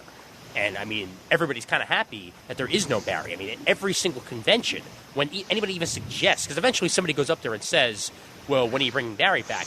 Nothing but boos from the entire crowd. People want this character to stay dead. It was You see a death that meant something. Yeah. Yeah. Brett, as a fan of DC Comics, I know that you're not that familiar with Barry because you're not that familiar with the Flash, but, I mean, I'm sure that you would like him to stay dead, right? Yeah. Okay, good. Yeah. All right. I'm glad, sir. What about Green Lantern as a legacy? Well, yeah, actually, I'm glad that you brought that up because I was actually going to roll back into DC right after that anyway. That's a legacy that's kind of hard to actually classify as a legacy because you have to classify, I guess, the Earth Green Lantern as a legacy. Alan Scott. Yeah, because, I mean, I guess start off with Alan Scott, and then from there you go on to the other Green Lanterns all out there in the world because his Green Lantern is not even the same Green Lantern, right? Well, No, it's Starheart. the part of it. Yeah. Okay. All right. I got you. All right. So I guess we start with Hal Jordan and we go from there. Is it the fact that that there were more than one Green Lantern active on Earth not make it a legacy? Before Hal went nuts, I would say it's not a legacy, but considering that after Hal destroyed the entire Corps, destroyed the Guardians, and eradicated anything Green Lantern, and I think the true legacy is Kyle. Okay. Kyle's a legacy. Hal's a legacy. John Stewart and Guy Gardner, they're not really legacies. They're reserved Green Lanterns. In case Hal went down, they were there to back him up. But even throughout the Corps, I mean, if you guys are reading the Sinestro Corps War, I mean, when a Green Lantern dies, someone succeeds them. There is a sense of legacy, but Yeah. definitely Kyle. When you're talking about legacy and Green Lantern, it's definitely Kyle and Hal. Those are the two most representative, because Hal was the greatest, and he was a legacy from Abin Sur, and Kyle basically rebuilt the entire Corps, and he kept the Corps going while it was gone. So those are the two most important characters when it comes to legacy. Yeah. And, we're all young here, so I'm assuming everybody on this panel right now likes Kyle better. Am I right about that? Yeah. It's tough for me. I like them both Yeah. so much. I mean, I can relate with Kyle a lot better because he's been what I've known. But I've been reading this Green Lantern, the Jeff Johns Green Lantern. It's a tough one now. But yeah, I mean, Hal's good and all that. It's just that it's another one of those legacies where I would have been okay if they just moved on. I'll go with you right there. Yeah. I mean, like just like the case with, I would have been okay if Rhodey stayed Iron Man forever. Because again, that's an interesting character that really didn't have to go back to Tony if you didn't really want to. With Green Lantern, you'd moved on, for 10 years. 10 years. People forget that it was that long. That, in fact, even longer than that, even. Because when was Zero Hour? What, like 96 or something like that? Well, yeah. 96. 96, okay. 96, yeah. Before that, he was Green Lantern for at least a year. I know that. He's been in the DCU. Kyle has been in the DCU for at least like 12 or 13 years now. Yeah. And to suddenly say that 12, 13 years later down the line, you're the only Green Lantern, not anymore. Hal's back. Sorry, you're not even the best Green Lantern on Earth. Hal is back. Was a bit of a cop-out. Well, to me at least. I don't think it's so much seeing them as the best. I mean, they're all good at really what they do. I mean, for the most part, even though Guy's got a messed up head, he really is the heart of the Green Lantern Corps. Yeah. I mean, he's like the human Kilowog, pretty much. Yeah. He's like the one who rallies the troops, who gets everyone all together. John is the most technical-minded Green Lantern. Hal is just the bravest one there is. I mean, brave doesn't make you the best one. It just makes you, the one who can go out in the front lines the best, who goes in the front line the most. Because Kyle is the most creative Green Lantern. Yeah. Because that much you can say, because he's the only Green Lantern, from what I know, that is an art student. Mm-hmm. He still goes by the idea that, once he creates something, he doesn't create it again. Because he has that artistic mentality that's important for creating Green Lantern stuff. I mean, look at, when he first started being Green Lantern. I'm probably say, in the second or third year of being Green Lantern. Mm-hmm. The way they drew his constructs that he made using the ring were just so inventive. Yeah. And it was always he would never just draw a gun. He would draw this giant space laser going on his whole entire arm. And I think that's again, it's not about being the best. It's about having good aspects in every single Green Lantern, which is what makes them the core. I agree with that, yeah. Raph, what were you going to say earlier? It's not really a cop-out because, all right, Hal Jordan is the greatest, most legendary Green Lantern. He was already considered the greatest Green Lantern when the Green Lantern Corps was still around the first time. Yeah. But Kyle is the torchbearer. Kyle is probably the most powerful one because he doesn't need a ring. He's Ion. He has more power than Hal in terms of sheer power. Yeah. And he's also the one that restarted the whole Corps. So my only problem with it was, why didn't you, if Kyle has had 12 years of history, because it happened a while back. It didn't happen this year. Yeah. He had so much history. Why the hell did you just shoot him off into a little miniseries instead of giving him his own book like you gave Hal? I mean, that's my only problem with it. I mean, I always thought of Kyle and Hal sort of as semi-equals. Yeah. I mean, one's more experienced, but the other one's more powerful, and the other one's definitely in the future. Yeah. But it's you're giving Hal the book, and you just threw Kyle away for a while, and then let's make a miniseries. By the way, it's like it wasn't fair to him. I think he should have gotten his own series. I agree with that entirely. My reasoning behind this is the fact that, and again, if you're a fan of Hal Jordan, I can understand that. I'm not going to, say anything against you for being a fan of Hal Jordan. And most people are just fans of Hal Jordan. They're not obsessive fans of Hal Jordan. It's the obsessive fans of Hal Jordan that made Hal Jordan be the star of Green Lantern again.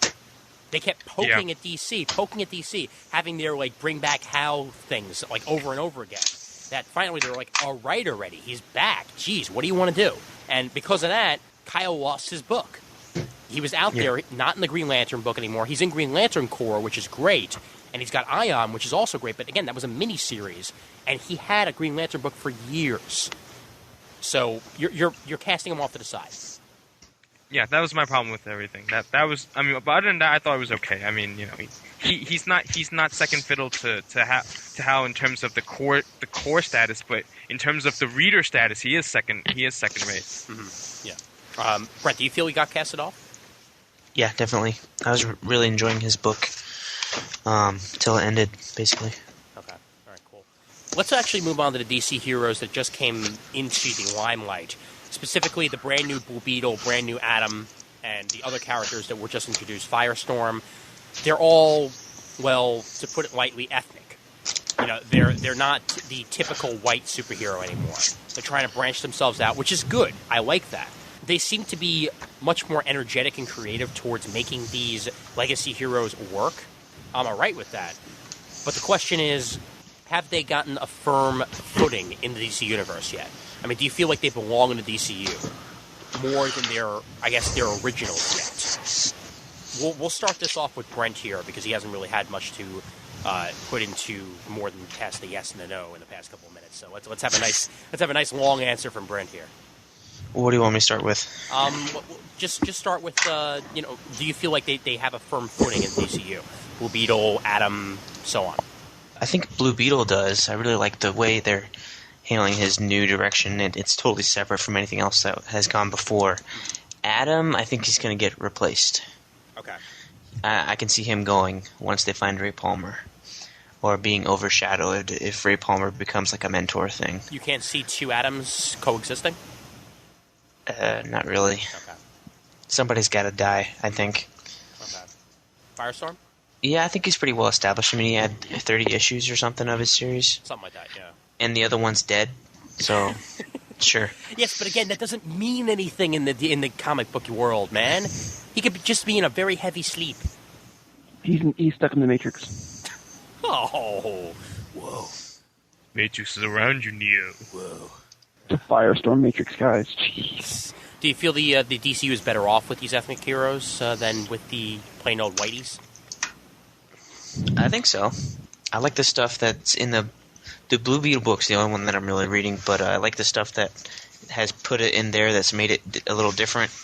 I think the family structure is a little different. He's certainly closer with his parents than anybody else. I guess so. Okay. Well, I don't think it adds to the characters, but I don't think it detracts from them. It makes sense. Yeah.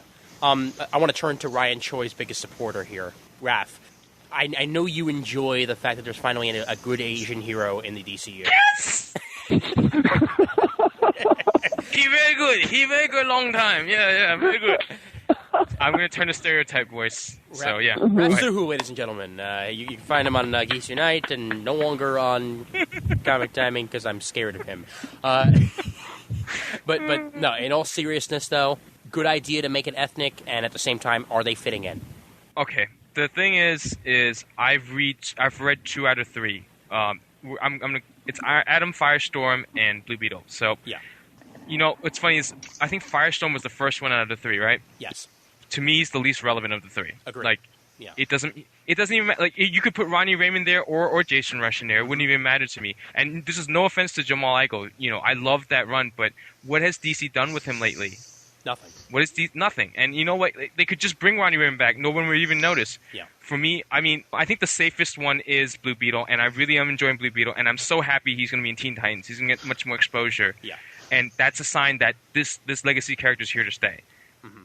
in terms Well, of the Atom, if Jeff Johns has anything to say about it, Blue Beetle's going to be gone because he's bringing Ted Kord back, and he brought back Hal Jordan too. yeah, well, I'm Yeah. I'm iffy about that too because like you were saying about the Atom, like if they do bring, I think they can bring Ray Palmer back, but I don't think he's going to be the Atom again. I think he's just gone through too much, and if he's the key to saving the multiverse, I think he's going to after Final Crisis or whatever. I think he's just going to be he's just going to be beyond that Atom role. I mean, he went from being a superhero to having his wife kill all of his best friends, loved ones, to knowing the secrets of the multiverse, and he's going to go back to being the Atom. I don't see it. You know what I see him being actually? Dean Palmer. I actually see him coming back as a dean at the college. Yeah. So that he can associate with Ryan and have something to do in his life. Still be there as a mentor character, but just hang up the belt for a while and just be a dean. Yeah, I mean, I think all three legacy characters are safe, but I think the ones that are safest are definitely Atom and Blue Beetle because I know Atom is not doing as great as it should. People are trying to rally behind it.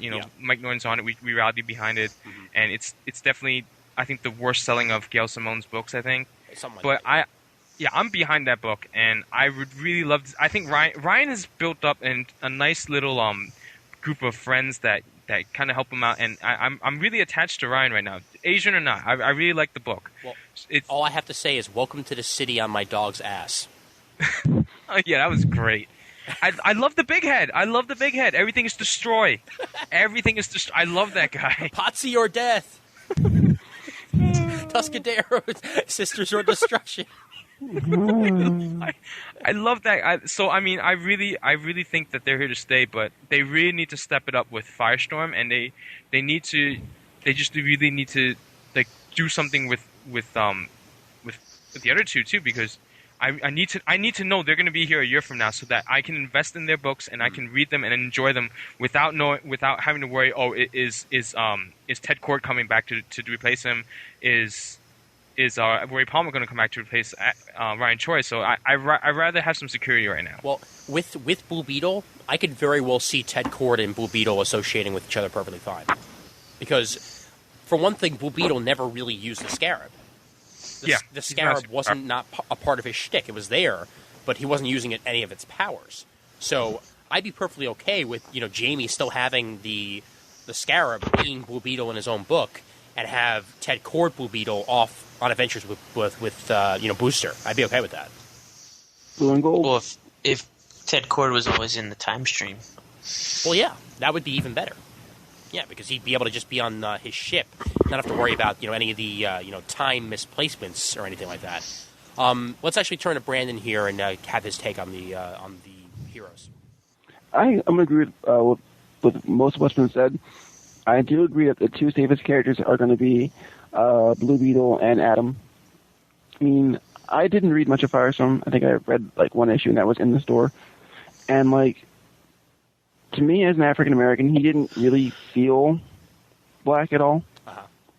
He kind of like, I mean, he looked black, and I bet if the comic had actual sound to it, he'd probably sound black. Yeah. But the way he kind of spoke didn't really, to me, seem like it was African American. I remember. Exactly. I mean, like in the first issue, you saw him the first issue he was doing a drug run outside of Detroit, I think it was. Yeah. And like that seemed to be more of the urban influence, but I think over time the book just kind of lost that. I think. Okay. And with the Atom, I love the Atom. Actually, it's one of my new favorite books out of Brigade to Worlds, and it just seems to be like it's the Atom and like the MacGyver team. It's like the best combination ever, I swear. And it works. That's why. I mean, like you have Ryan Choi, and you have Panda, and you have all these other guys who help him, and it's like it seems like he's got like this whole support team with him. God damn it! Now I want to see Richard Dean Anderson with an Atom belt. Richard Dean Anderson playing Ray Palmer in the Atom movie. Of course, yeah. And like I think that's why it works so much, because it's such a quirky book, and I love the way that Gail Simone writes the Atom. Mm-hmm. And of course, it's taking off. I think it's taking off a Grant Morrison premise. Yeah. And so, of course, it's going to be wonky out the ass already because it's Grant Morrison. Well, yeah. And just the fact that Ivy Town's this quirky town, this college town, which is so messed up beyond belief. I think that's what makes the book work so much for the Atom. It's not so much about him being an Asian American for me so much. That just helps influence the character a lot more on his decisions. And I love the fact that when his father came to town, that he really saw that side of his heritage about making his ancestors proud, people who came before him, making them proud. Mm-hmm. Now moving on to Blue Beetle, I think Blue Beetle is the only one I haven't had any exposure to really. Okay. I read him in Infinite Crisis, and I think what makes him work is that he's just a freaked out teen in an armor suit. Mm-hmm.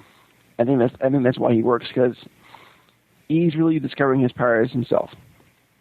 I mean, had Blue Beetle come along in like the mid '90s with Young Justice, I think he still would have worked then. Uh-huh. Because of the way he's being written.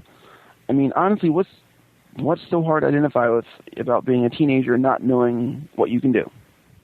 I think we've all been there at least once in our lives. Oh, sure, yeah.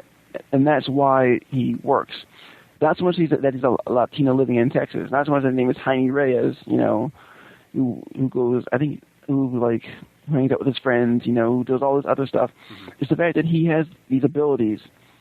He doesn't know what all of them do, and that he's just trying to cope with it.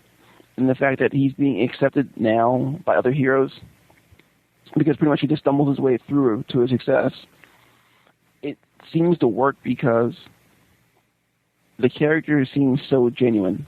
Like, his reactions to circumstances just seem so genuine to how I would react to other things. Yeah. Like, if I met Guy Gardner, his power wings started going crazy around me, what would I do? Honestly. Run for your life? Exactly. Mm-hmm.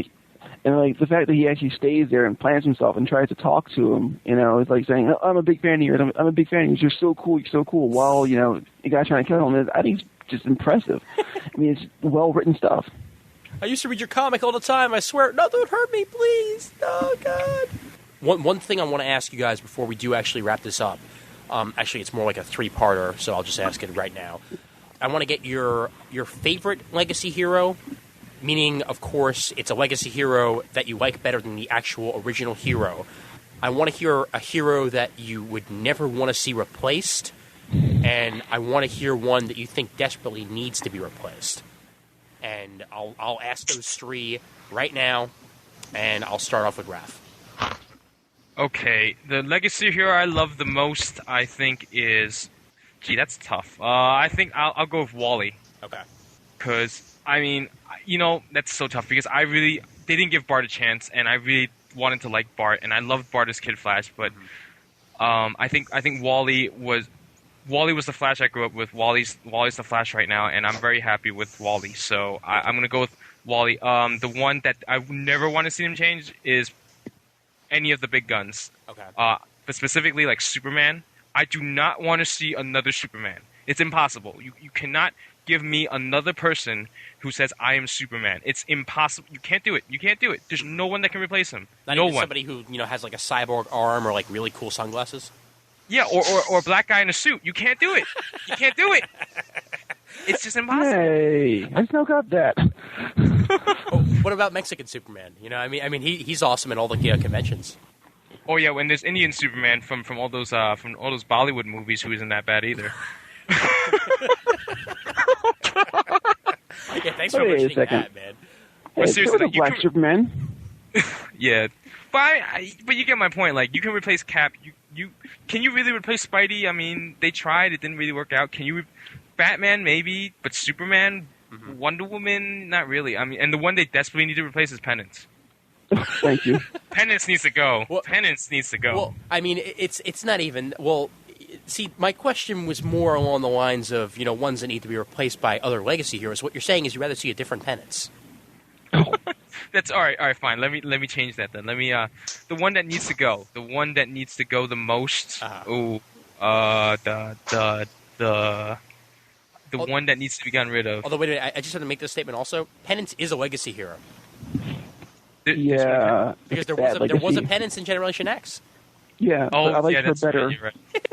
But yeah, anyway, Yeah. go back to who you think should be replaced. Who should get out? Yeah. I can't think of one. I can't. They're all pretty good right now. I mean, Fire. The only one I don't really care. The Firestorm. I'm indifferent about. I wouldn't mind if he stayed this. Maybe the legacy character of being Scott's girlfriend. I want Jean back and get rid of Emma Frost. I mean, that's not really a legacy. That's just not really much of a legacy now. All right, It's the one-eyed monster legacy. let's just say that you're bowing out. yeah. I'll bow on the third one. Okay, cool. Yeah. All right, Brent, give me your 3. Legacy character that I love the most, Tim Drake right now. Okay. That never to be replaced, Oliver Queen. Oh, He's good just one. too funny. I don't like Connor Hawk. Needs to go. Needs to go. Now, again, this could be a legacy hero that's already around, or it could be a regular hero that you think needs to be replaced. Let's go with Connor Hawk. Get rid of him. He's extraneous. Congratulations, you just made an enemy of Ian Levinstein. Yeah, I And love Brandon Connor, Christopher. dude. So do I. Connor is the man. All right, that's He's all. so I have to freaking say cool. about that. Yeah. Kyle and Connor, those are great Oh, crossovers. yeah, no, God, yeah. Yeah, those were really good. Well, I actually just picked up a couple months back. I still haven't had a chance to read it. That mega crossover they had between Robin, Batman, Green Arrow, and I think those were the 3 actually, where they were. Oh, when they fight Shiva? Yeah. Oh, those are so good. Mm-hmm. And like Green Arrow is fighting Shiva, and like he's all beat up, and then Robin stops by, and then Shiva stops, and she's like, "All right, next time." just because I trained you, Robin, it's okay. Yeah, I'll go now. Yeah, that's Don't hurt me. yeah, and don't give me herpes anyway. Oh, those are the days. All right. It's in my eye. It's in my eye. All right, character that I feel is probably the best legacy hero, Kyle. Hands down. You know I'm a huge Kyle fan, so I'm going to have to go with Kyle on that, all right? A character that I think should never be replaced. I was going to go with Superman, but because you mentioned Superman, I'm going to bow out on that. And I'm actually going to go with a character that probably most people would not even think of saying, considering that she has been replaced a few times, Wonder Woman. Yeah. They've tried and they've failed. Donna was a decent enough replacement for a while, but she wasn't nearly as interesting as Diana. Now, Donna She's too convoluted. Yeah, Donna should just remain what she is and let Diana be Diana. What is Don anyway, though, now? Donna is Troya, I think. That's it. I think she's still called Troya. No, she's just Don and Troy, and she's wearing the Troya outfit. Okay, so she's like Jean Grey. Yeah. Like how Jean Grey didn't have a code name for like the longest time. Yeah, stupid. All right. And a character that needs to be replaced.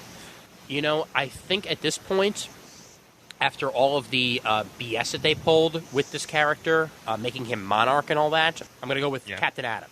Because he's not even Captain Atom anymore, really. You know, he's Monarch. But we need a Captain Atom in the DCU. And I think you could definitely have somebody replace him, and it'd still be perfectly fine. Once Monarch goes off on his own thing, which I'm sure he probably will, and probably won't end up coming back as Captain Atom, get a new Captain Atom, make him a creative, interesting character, and I'll be fine with that. So, like I said, replace Captain Atom, get rid of the bastard. I'm done with him.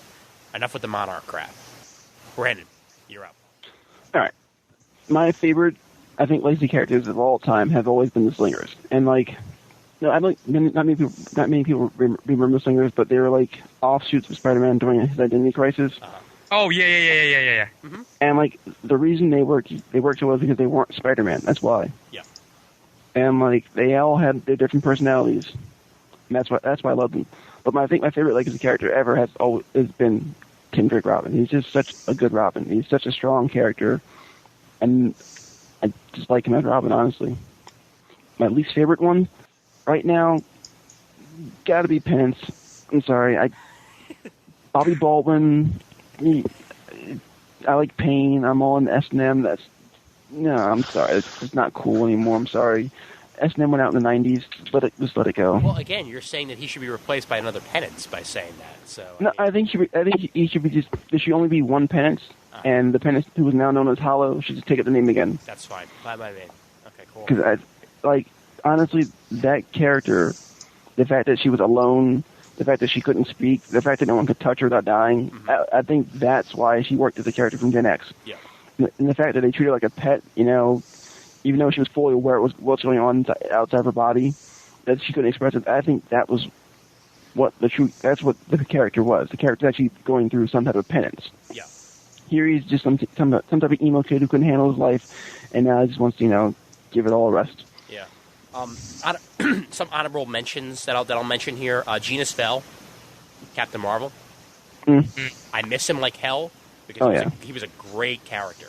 I mean, Was that the what's his name? That one, the sun. The Sun, the blue one? Yeah, that was the Sun. Yeah, the one that Peter David wrote.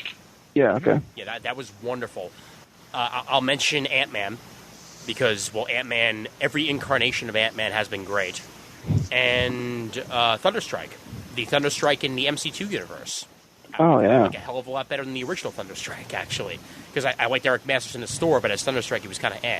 And, any other final comments you guys want to make on Legacy Heroes before we wrap it up? Just some general comments about Legacy Heroes from you guys. Brent, you're up. I like them as long as they're done right and given a chance. Bart Allen, I'm talking to you. Poor Bart. You're talking to poor him Bart. from beyond the grave.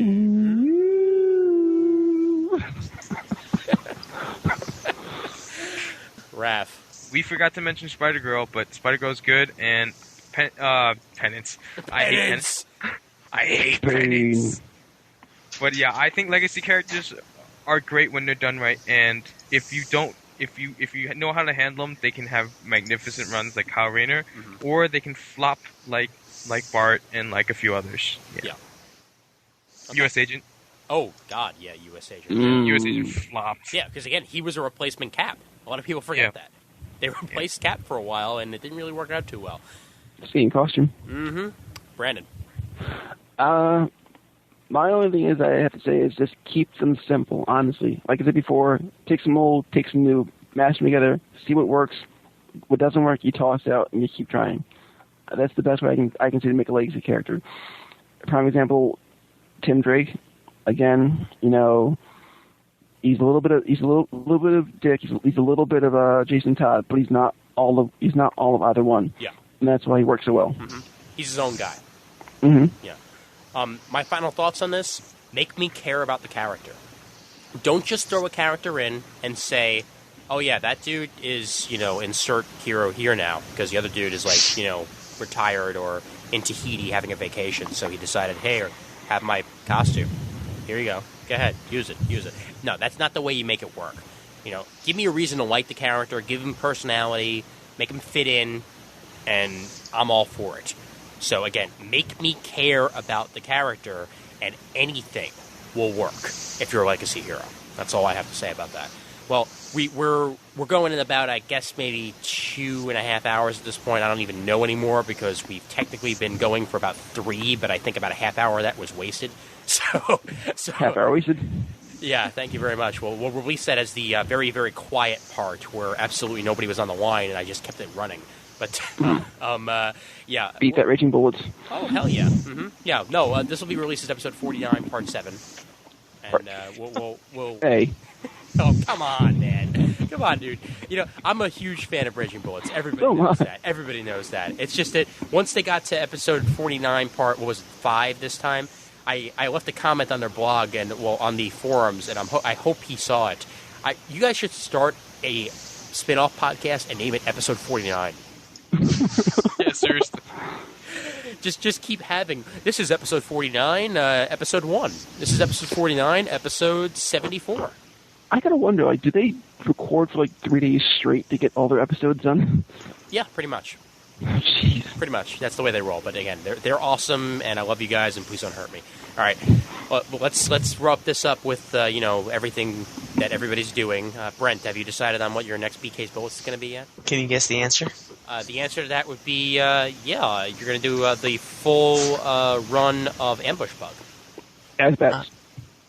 No. Actually, I'm saving Asbats for episode 75, so it's about a year. Part 6 or part 13? I don't know. Part 47, part 92. And wait a minute, you say a year? You're being generous. Okay, you're right. Year and a half. There you go. But, yeah. So yeah, that's what's coming down the pipeline. Awesome. Translation, nothing yet. Yeah, I gotta get settled into school first. Awesome. Cool. All right, well, once you do, check him out on RagingBullets.com. He's got awesome stuff. Brandon, we're going to see a Quarterbin anytime soon? Hopefully, yes. I just need to get my schedule done before, season kicks in, and you won't ever see me again because I may have to hang myself because I work in a toy store. No! Don't do that. Hopefully, on my next issue, though, I should have an interview done with Erica Hesse and Jimmy Palmiotti at Wizard World. Oh, cool. Awesome. How long was the Palmiotti? Palmiotti, I only got a couple minutes with him, but it's a couple minutes of pure gold because he's just a jackass the whole entire time. Have you had a chance to listen to the CNI 100 yet?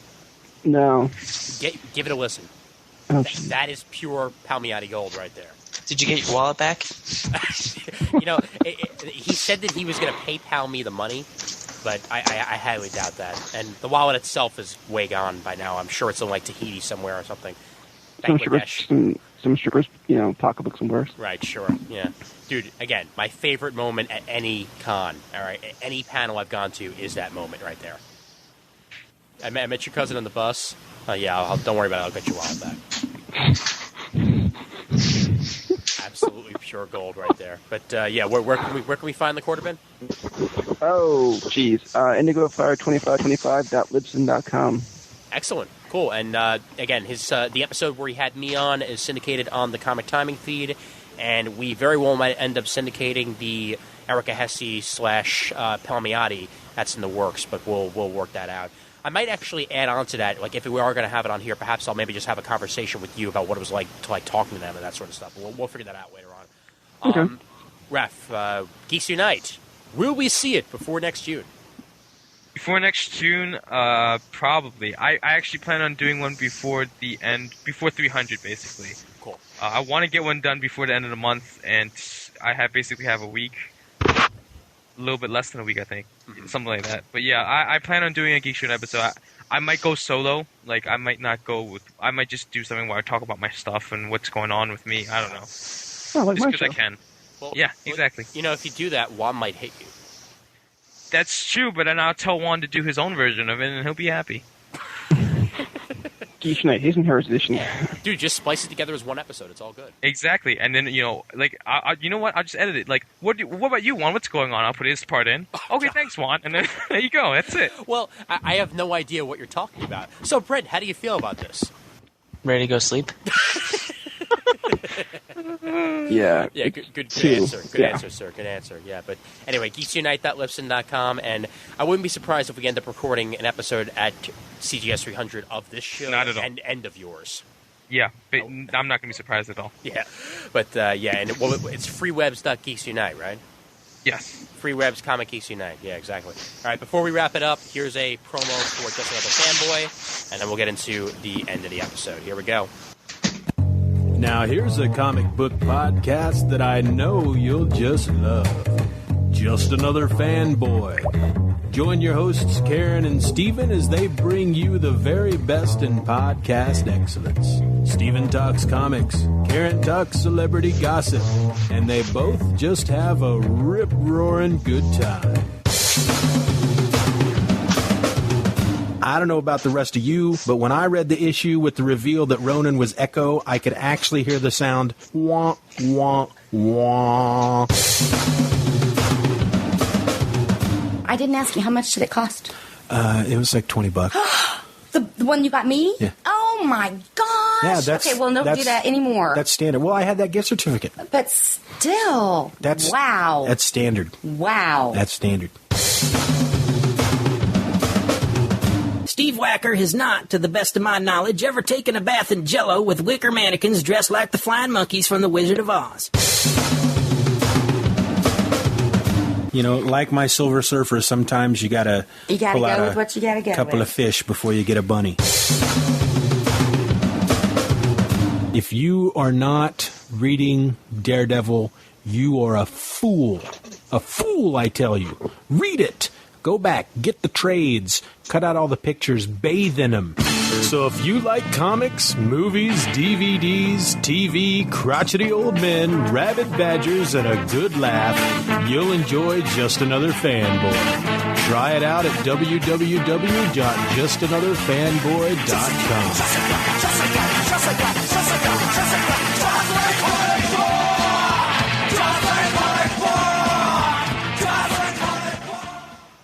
JustAnotherFanboy.com. Check it out. That's damn good stuff right there. And that might have been the best promo for anything I've ever heard in my life.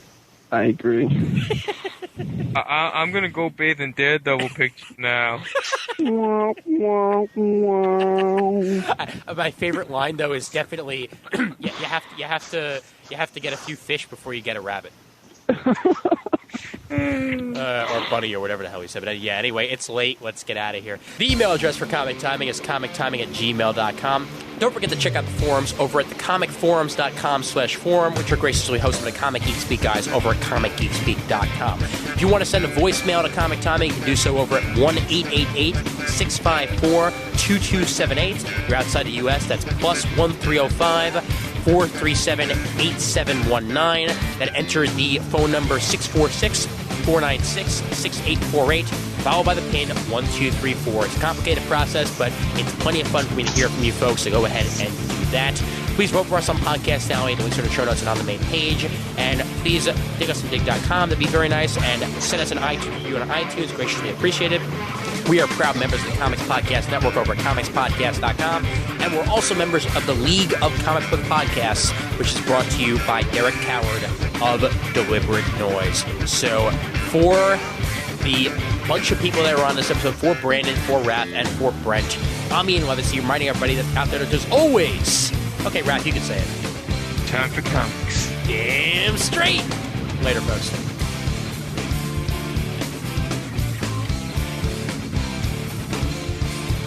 Freaking Superman had been called a bitch by Batman. Superman had cried in Wonder Woman's lap. Superman had done nothing in his own books, and freaking, I was just like, I'm so sick of this. Come on, give him a fucking moment. This is before Infinite Crisis number 7 came out too, so. But honestly though, if I was in Wonder Woman's lap, I'd be crying too, because I'd just yeah, that's yeah. It's so beautiful. I'm so especially Adam Hughes.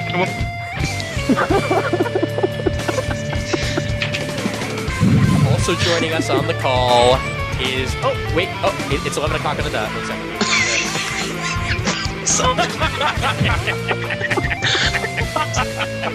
That's 2 podcasts in a row. 2 podcasts in a row. What's that? That stays in. Yeah. That stays in the back. All right. Because I'm redoing this entire opening again. Fuck that. All right. In 5, 4, 3, 2. I think I lost my watch now. Good, great. Remember. In 5, 4, 3, 2. Hey there, folks. I put it away. All right, there we go. All right, okay. All right, we good now? We good? Yeah, should be. Pretty good? Okay. And yeah, all I have to say is my super fast internet is so super fast. I don't care. Oh, I'm sorry. All right, well, you were in the middle of a sentence when you dropped out. I know. Do you remember what the sentence was? And this has been the Great Space Coaster. On the Great Space Coaster. Come on, boy. Oh, Jimmy, you stop singing that song right now. I'll change it around, okay? Well, and see, this part right here is going to be copied and pasted into the part where we were still talking about Thor. Sodomy. And then how do you explain my absence? Brent was in the bathroom. For an hour. Actually, podcasting. He's reading Chris Claremont's X-Men. I'm out of toilet paper. Time to use Bruce Jones' Nightwing. Oh. Well, don't do that, because then your toilet paper will turn into a giant blob. Oh, let's ready to eat you. Oh God. Good night, Sarah. I brought your man back for you. Oh, thanks. I thought it was yours, though. He totally ignores her. Like, what? Ian Levinstein's What? talking? Wait, Whatever. what? Huh? What? Who? What? Ian Jorgensen, what? Whoa. How many people do you live with, Brent? He was a communist. The youth hostel. Like the ones where they keep people dying. Brent Casino will be replaced tonight by no one. He's just going to be there, sitting there, still on the call, but completely ignoring us. Sorry. Is it your girlfriend, Brent? I put it on mute earlier when he went to the bathroom. Well, it didn't That was happen this considerate. time. Yeah. All right, but Yeah, I didn't know they were coming in. Yeah. The email address for Comic Timing is comictiming@gmail.com. Don't forget to check out the forums over at cgspodcast.com/forum. Wait a minute, that's the old address. God damn it, Ian, you suck. All right, let's get that going one more time. You fool! How dare you? Oh man. What is the new the forum space now? It's the comicforums.com, but that's going to be a great blooper to put at the back. He's telling myself that I suck. All right, here we go.